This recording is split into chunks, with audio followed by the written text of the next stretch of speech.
بالله من الشيطان الرجيم. بسم الله الرحمن الرحيم. السلام علیکم ورحمۃ اللہ وبرکاتہ۔ سورہ ہود آیت نمبر 29 سے 31۔ ان الحمد للہ والصلاة والسلام علی رسول اللہ اما بعد۔ اعوذ باللہ السمیع العلیم من الشیطان الرجیم من ہمزہ ونفخہ ونفثہ۔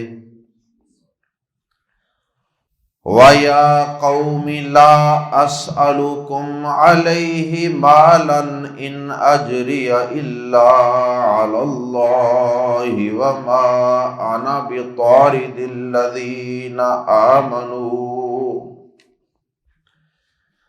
إِنَّهُمْ مُلَاقُو رَبِّهِمْ وَلَكِنِّي أَرَاكُمْ قَوْمًا تَجْهَلُونَ۔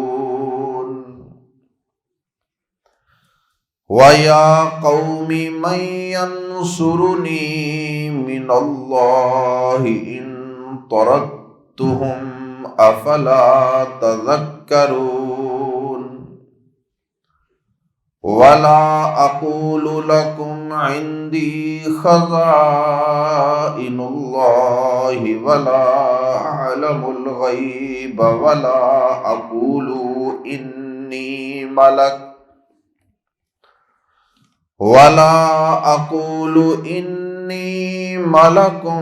ولا أقول للذين تزدري أعينكم لن يؤتيهم الله خيرا الله أعلم بما في أنفسهم إني إذا لمن الظالمين۔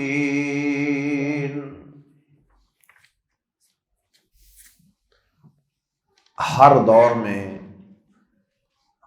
انبیاء کرام پہ ان کی قومیں جو کفر و شرک کی اتھاہ گہرائیوں میں گری ہوتی تھیں اور رسم و رواج کے بندھن میں اور آبا پرستی میں جکڑی ہوتی تھیں، وہ قومیں ہر دور میں ہر پیغمبر پہ مختلف اعتراضات کرتی،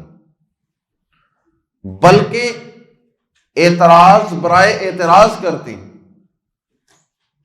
چونکہ انبیاء کرام کی دعوت ان کے آباء و اجداد کے عقیدوں کے خلاف ہوتی۔ انبیاء کرام کی دعوت سے چونکہ ان کے آباء و اجداد کے بناوٹی عقیدوں پہ زد پڑتی تھی، اور اسی طرح ان کے مفادات اور ان کی عیاشیاں اور ان کی بدماشیاں ان میں انبیاء کرام کی تعلیمات رکاوٹ بنتی تھی۔ اس وجہ سے انبیاء کرام کی دعوت کی مخالفت پہ اتر آتے، انبیاء کرام کی ذات پہ بھی کیچڑ اچھالتے، ان کی بات پہ بھی اعتراضات کرتے۔ ہر دور میں ایسے ہوتا رہا۔ اسی طرح حضرت نوح علیہ السلام کے ساتھ بھی ایسا ہی ہوتا رہا۔ قصہ چل رہا تھا حضرت نوح علیہ السلام کا، جس طرح باقی پیغمبروں پہ اعتراضات، ایسے ہی نوح علیہ السلام پہ بھی اعتراضات ہوئے تھے۔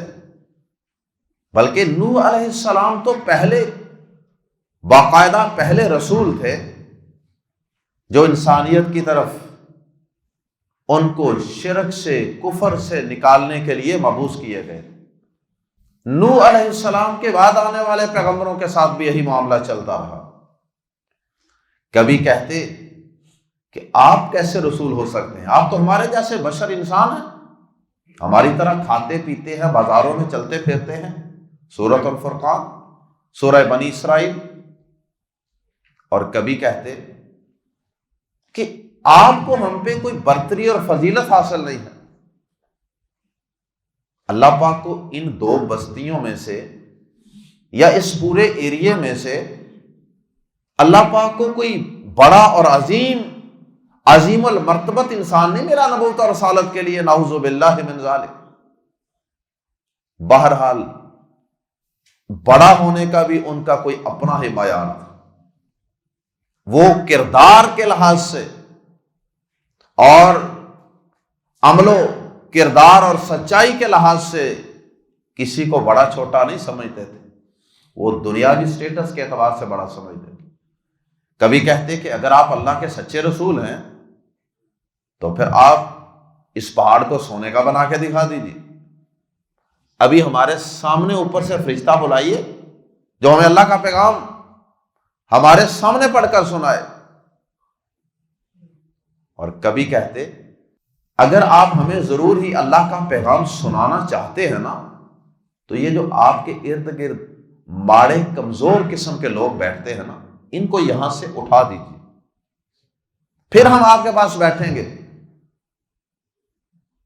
کیونکہ ہم وڈیرے ہیں، چودھری ہیں، اور ہمارا ایک سٹیٹس مقام ہے معاشرے میں، اور یہ تو نعوذ باللہ کمتر اور رذیل قسم کے لوگ ہیں، انہیں یہاں سے اٹھا دیجیے۔ تو اس قسم کے ملتے جلتے اعتراضات پیغمبروں پہ ہوتے رہے۔ حضرت نوح علیہ السلام پہ بھی ایسے ہی ہوئے۔ اللہ پاک نے حضرت نوح علیہ السلام کی زبان صادق سے ایسے ہی کچھ اعتراضات جو پیغمبروں پر ایمان لانے میں رکاوٹ ہوتے تھے، ان کا جواب حضرت نوح علیہ السلام کی زبان سے دیا ہے۔ آئیے قرآن مجید کے الفاظ میں پڑھتے ہیں۔ نوح علیہ السلام نے مختلف موقعوں پہ 950 سال کا عرصہ ہے، یہ تو اللہ پاک نے اس کے اندر سے گلمپسز ہیں، جھلکیاں ہیں جو ہمیں دکھائی ہیں۔ پتہ نہیں یہ باتیں نوح علیہ السلام نے کتنی کو دفعہ انہیں سمجھائی ہوں گی، اور کتنی ڈیٹیل اور تفصیل سے خطابات کیے ہوں گے، انفرادی ملاقاتوں میں بھی، اجتماعات کے اندر بھی، اجتماعی پروگرامز کے اندر بھی۔ لیکن اس کے باوجود بھی چند لوگوں کی قسمت میں ایمان تھا۔ آئیے پڑھتے ہیں حضرت نوح علیہ السلام کے قوم کو دیے گئے جوابات اور ان کی تفسیر۔ سب سے پہلے وَيَا قَوْمِ، اور اے میری قوم۔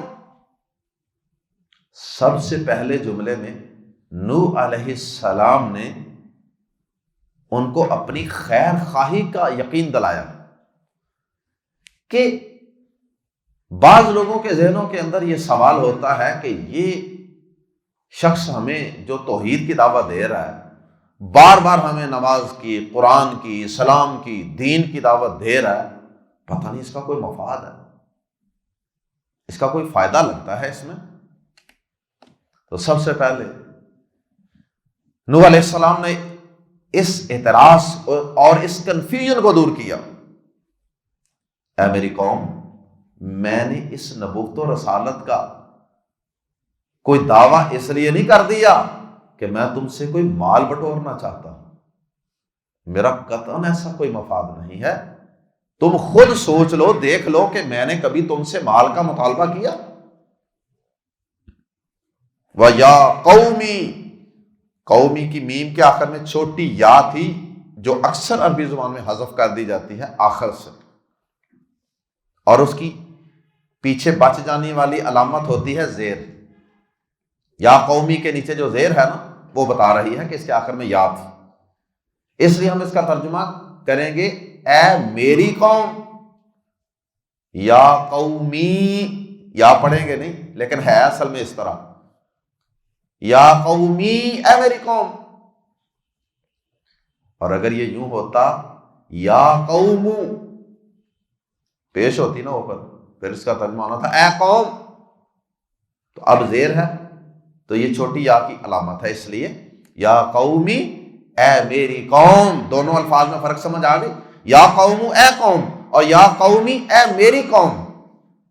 لا اسألو نہیں میں سوال کرتا، لا یسألو نہیں وہ سوال کرتا، لا تسألو نہیں تو سوال کرتا، لا اسألو لا نسألو نہیں ہم سوال کرتے، لا اسألو نہیں میں سوال کرتا، نہیں میں مانگتا، کم تم سے، علیہ اس پر، کس پر؟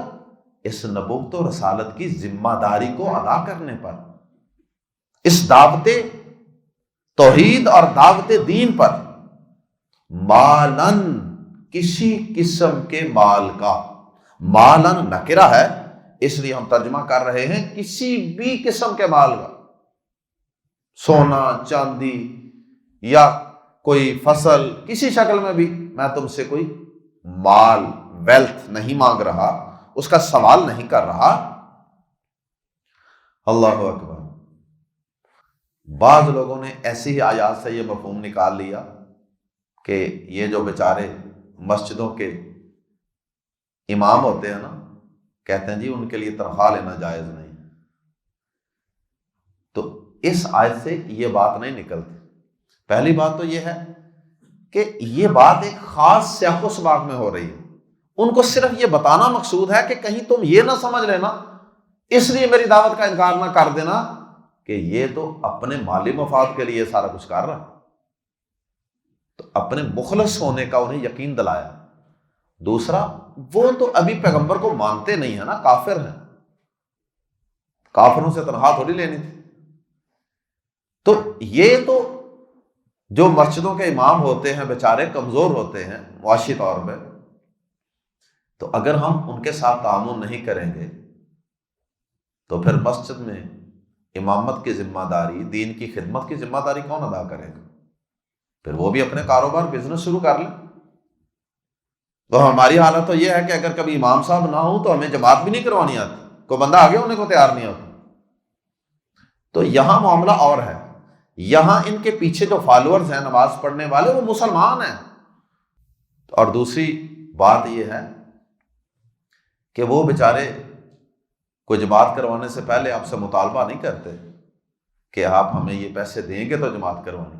کتنے ہی لوگ ہیں، کئی یقین کرے ایسے ائمہ سے میری ملاقات ہوئی جو کہتے ہیں 10 سال ہو گئے ہیں مسجد کی انتظامیہ نے 1 روپیہ بھی تنخواہ میں اضافہ نہیں کیا، بلکہ وہ تڑلے سے کہہ دیتے ہیں مولوی صاحب وارہ کھاندہ ہے تو کرو نہیں تو اے رہ جاتا ہے۔ تو جو ان کو ملتا ہے بیچاروں کو وہ ان نمازوں کا کوئی معاوضہ بن ہی نہیں سکتا جتنی ان کی ذمہ داری اور ڈیوٹی ہوتی ہے۔ اکیلا بیچارہ امام ہے، اکثر مسجدوں میں تو صفائی بھی وہی کر رہا ہوتا ہے، اذان بھی وہی کہہ رہا ہوتا ہے، ہر چیز کی اسی کو فکر ہوتی ہے الا ماشاء اللہ۔ تو بہرحال اس سے یہ بات نہیں نکلتی، دیگر آیات و احادیث بھی ساتھ ملائیں گے تو پھر اس سے مسئلہ حل ہوگا۔ صحیح بخاری کی حدیث سے بھی یہ بات معلوم ہوتی ہے کہ یہ چیز ناجائز اور حرام نہیں ہے۔ ہاں اگر اللہ پاک نے کسی کو وسائل دیے ہیں اور وہ اس پیسے کے اور تنخواہ کے بغیر دین کی خدمت کرتا ہے تو پھر یہ تو سونے پہ سہاگا ہے، یہ تو پھر دو راجہ ہے۔ وَيَا قَوْمِ اور اے میری قوم، لا اسألکم نہیں میں سوال کرتا تم سے، علیہ اس پر، مالن کسی قسم کے مال کا، ان کا معنی ہوتا ہے اگر، لیکن جملے میں اللہ آ جائے تو پھر ان کا معنی نہیں، ان نہیں، اجری میرا اجر، اجری ہو یا اجریہ ہو ایک ہی معنی، ان اجری اجر کے آگے چھوٹی یا لگی ہے، ان اجری نہیں میرا اجر، نہیں میری مزدوری، نہیں میرا صلہ معاوضہ، اللہ مگر اللہ اللہ پر، میرا بدلہ تم نہیں دے سکتے۔ اس نبوت و رسالت کی ذمہ داری کو لگانے والی اللہ کی ذات ہے، تو اس کا صلہ اور بدلہ قیامت کے دن جنتوں میں اعلیٰ مقام کی شکل میں میرا رب ہی دے گا۔ وما انا اور نہ ہی میں ہوں۔ دوسری بات رہی یہ بات کہ تم جو یہ کہتے ہو، تمہاری یہ کنفیوژن یا اعتراض ہے یا تمہارا یہ مطالبہ ہے کہ یہ کمزور اور غریب لوگوں کو اپنی مجلس سے اٹھائیں، پھر ہم آپ کی بات سنیں گے، پھر ہم آپ پر ایمان لائیں گے۔ ہمیں انسلٹ فیل ہوتی ہے کہ اتنے ماڑے کمزور لوگوں کی صف میں ہم بھی شامل ہو جائیں۔ وما، اور نہیں، آنا میں، بازر بھی، ماں کے بعد جملے میں بازر بھی کی پریپوزیشن حرف جار آ جائے تو اس ماں میں زور پیدا کرنا مقصود ہوتا ہے، اس لیے پھر ہم بازر بھی کا ترجمہ کر دیتے ہیں ہرگز۔ شروع میں ماں آ گیا اور وہاں بازر بھی، تو ترجمہ دونوں کو ملا کے ہو گیا ہرگز نہیں۔ ایک ہوتا سادہ نہیں اور ایک ہوتا ہرگز نہیں، تاکید ہے۔ وما، آنا اور نہیں میں، بازر بھی، ہرگز، طاردن، ہٹانے والا، میں ہرگز نہیں، طاردن تھا اصل میں، دو زیریں تھیں لیکن وہ جملے میں آگے استعمال ہو رہا ہے، مضاف بن رہا ہے، اس لیے سنگل حرکت آئی۔ بطاردن، ہرگز، دور ہٹانے والا، پیچھے کرنے والا، دھکا دینے والا، ٹو ڈرائیو اوے۔ ما انا بطارد الذین آمنوا، اور میں ہرگز دور ہٹانے والا نہیں ان لوگوں کو جو ایمان لائے۔ کمزور ہیں تو کیا ہوا، ایمان تو مضبوط ہے نا ان کے۔ اللہ اکبر۔ انہم، تمہارے کہنے پہ میں ان کو پیچھے کر دوں۔ انہم، اچھا اسی قسم کا مطالبہ ہمارے نبی پاک صلی اللہ علیہ وسلم کے دور کے کافروں نے بھی کیا تھا۔ اللہ پاک نے سورۃ الانعام میں، سورۃ الکہف میں، سورہ عبس میں اپنے نبی کو یہ سمجھا دیا کہ اے نبی نہ، یہ کام نہیں کرنا۔ جو خود تیرے پاس چل کے آتے ہیں نا ایمان کے لیے، چاہے وہ کمزور ہیں، ماڑے ہیں، جو بھی ہیں، ان کو آپ نے پریفر کرنا ہے، ان کو زیادہ پروٹوکول دینا ہے۔ عبس وتولی، یہی سورۃ الانعام میں بھی اللہ پاک نے فرمایا وَلَا تَطْرُدِ الَّذِينَ يَدْعُونَ رَبَّهُمْ بِالْغَدَاةِ وَالْعَشِيِّ، اے نبی جو صبح و شام تیرے رب کو یاد کرنے والے ہیں نا، ان کو اپنے سے دور نہ ہٹانا۔ ان کافروں کو دین کی دعوت دینے کی خاطر ان کا مطالبہ سمجھ کے نہ یہ کام نہ کرنا۔ وہ آتے ہیں تو آئیں، ان کو نہیں ہٹانا۔ اور یہ ایک پیغام ہے اور ہر ایک کے لیے، امیر غریب سب کے لیے ہے۔ جو پہلے آ جائے وہ اس کو پہلے پا جائے، پہلے آئیے پہلے پائیے۔ آپ پہلے آ جاتے، آپ پہلے ایمان لے آتے۔ وما انا بطارد الذین آمنوا، اور میں ان لوگوں کو ہرگز دور ہٹانے والا نہیں جو ایمان لائے۔ انہم، بے شک وہ، ملاقو، ملاقات کرنے والے ہیں۔ ملاقو نہ تھا اصل میں، ملاقو نہ، ملاقو نون گر گیا اندر سے، ملاقو، ملاقات کرنے والے ہیں، ربہم، اپنے رب سے۔ انہم ملاقو ربہم، بے شک وہ اپنے رب سے ملاقات کرنے والے ہیں۔ کیا مطلب ہے اس کا؟ دو مطلب۔ ایک تو یہ مطلب ہو سکتا ہے تمہاری بھی رب سے ملاقات ہونی ہے، ان کی بھی رب سے ملاقات ہونی ہے کل قیامت کے دن، اور ان کی رب سے میٹنگ ہے میدان محشر میں، وہاں ان کا رب ان کو اجر و ثواب عطا فرمائے گا، جنتوں کے اندر داخلہ فرمائے گا۔ میں کون ہوتا ہوں ایسے لوگوں کو اپنی مجلس سے اٹھانے والا جن کو رب کل قیامت کے دن ملاقات کر کے جنت میں اعلیٰ مقام اور پروٹوکول دینے والا ہے۔ دوسرا معنی، میں ان کو اگر آج ایمان والے ہونے کے باوجود ان کی ذات، ان کا قبیلہ، ان کا سٹیٹس، ان کی مالی پوزیشن کمزور ہونے کی وجہ سے اپنی مجلس سے ہٹا دوں، اپنی نظروں سے گرا دوں، تو کل قیامت کے دن ان کی رب سے ملاقات بھی تو ہونی ہے نا، پھر وہ میری شکایت لگائیں گے وہاں، تو میں وہاں کیا جواب دوں گا؟ یہ میرا گریبان پکڑیں گے۔ انہم ملاقو ربہم، بے شک وہ اپنے رب سے ملاقات کرنے والے ہیں۔ ولکنی، اور لیکن میں، اراکم، ارا میں دیکھتا ہوں، یرا، ترا، ارا، نرا، ولکنی، اور لیکن میں، ارا دیکھتا ہوں، کم تمہیں، ولاکنی، ولاکنہ کے آگے جو چھوٹی یا ہے اس کا معنی بھی میں، اور ارا کے اندر شروع میں جو حمزہ زبر آ ہے، ارا، اس کا معنی بھی میں۔ تو دو دفعہ میں آ گیا، لیکن ترجمے میں ہم ایک دفعہ ہی کریں گے، ولاکنی ارا، اور لیکن میں تو دیکھتا ہوں، کم تمہیں، میں تو خیال کرتا ہوں، میں تو دیکھتا ہوں تمہیں قومن ایسے لوگ تجہلون جو جہالت برتتے ہیں، میں تو تمہیں جہلو نادان قوم خیال کر رہا ہوں۔ یہ سب جہالت کی باتیں ہیں کہ کمزوروں کو اٹھا دیں۔ وَيَا قَوْمِ، اور اے میری قوم، وَيَا قَوْمِ، اور اے میری قوم، مَن يَنْصُرُ، کون مدد کرے گا، نی میری، من اللہ، اللہ سے، یعنی اللہ کے مقابلے میں، اور اے میری قوم، اللہ کے مقابلے میں میری مدد کون کرے گا، ان اگر